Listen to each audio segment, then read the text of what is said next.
Menekuni bisnis sebagai coach, ada kalanya saya menemui klien yang datang dengan isi cerita betapa mereka ingin jadi seorang pengusaha atau berwirausaha.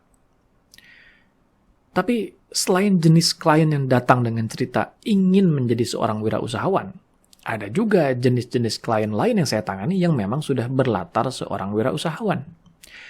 Ini pun macam-macam lagi jenisnya. Ada wirausahawan yang datang dengan etos kerja yang baik, mereka punya kedisiplinan yang bagus dalam bekerja. Ada juga yang datang dengan etos kerja yang tidak jelas. Kedisiplinannya bermasalah. Istilah lainnya, seenaknya dalam bekerja. Setiap perjumpaan dengan klien bagi saya selalu memberikan pembelajaran. Begitu juga ketika bertemu berbagai jenis klien ini.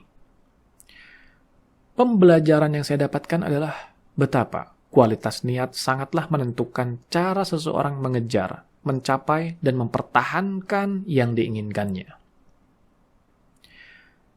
Ketika saya bertanya pada mereka yang ingin jadi wirausahawan tentang apa alasan mereka ingin jadi seorang wirausahawan ini, beragam jawaban muncul. Dari sinilah saya cukup bisa memprediksi kalau mereka kemudian jadi wirausahawan akan seperti apa cara mereka bekerja nantinya.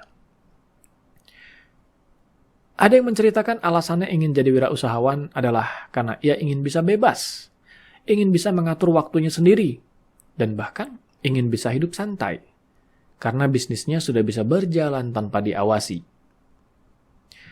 Meskipun tidak selalu dan tidak semua, saya menemukan kesimpulan pribadi bahwa mereka yang meniatkan ingin jadi wirausahawan dengan niat seperti ini, ketika nanti terlaksana niatnya bisa menjadi wirausahawan, maka etos kerjanya cenderung bermasalah, yaitu yang seenaknya tadi. Kenapa demikian? Karena dari awal saja, niatnya ingin jadi wirausahawan adalah untuk memuaskan rasa malasnya. Ingin bisa mengatur waktu sendirilah, ingin bisa hidup santailah, dan alasan lainnya. Maka jangan heran ketika nanti niatnya kesampaian dengan bisa jadi wirausahawan, maka pengaruh dari niat yang berlandaskan rasa malas itu akan mempengaruhi cara kerjanya. Dari sini juga sikap seenaknya itu sering bermula. Apakah itu salah? Ya, tidak juga. Saya bukan dalam kapasitas untuk menyalahkan siapapun. Pada akhirnya, salah dan benar dalam hal ini kita amati dari dampak yang ditimbulkannya. Kalau ternyata sikap seenaknya ini tidak menimbulkan dampak negatif pada usahanya dan pada orang yang dipimpinnya, ya tidak bisa dibilang salah juga kan? Tapi lain cerita kalau sikap seenaknya ini kemudian memberi dampak negatif pada usaha. Cara bekerja tidak disiplin, tidak punya target yang jelas, bersikap juga seenaknya pada orang yang dipimpin. Nah, ini sudah jadi masalah tersendiri. Lalu, niat yang seperti apa yang lebih baik? Ya, saya juga tidak berhak menyatakan satu niat lebih baik dari yang lainnya, ya. Tapi yang saya dapati dari para wirausahawan yang memiliki etos kerja dan sikap yang baik, ternyata sejak awal niat mereka ingin berwirausaha adalah untuk bisa berbagi manfaat dengan orang lain. Menjadikan usaha yang mereka jalani sebagai jalan ibadah. Jadi, niat mereka adalah niat yang lurus dan tinggi. Lurus sebagai jalan ibadah, tinggi sebagai ajang berbagi manfaat pada sesama. Karena sejak awal niatnya sudah berkualitas, tidak heran etos kerjanya juga berkualitas.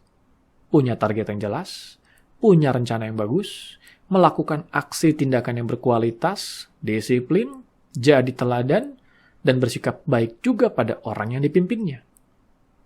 Ini yang saya katakan tadi, bahwa niat akan menentukan cara seseorang mengejar, mencapai, dan mempertahankan yang diinginkannya.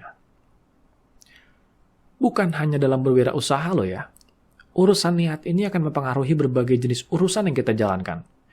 Niat yang berkualitas akan menjadikan munculnya sikap yang berkualitas.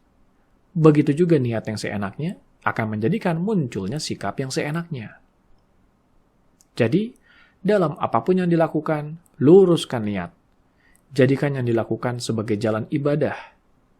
Tinggikan niat, tujukan agar apa yang kita lakukan membawa manfaat bagi sesama.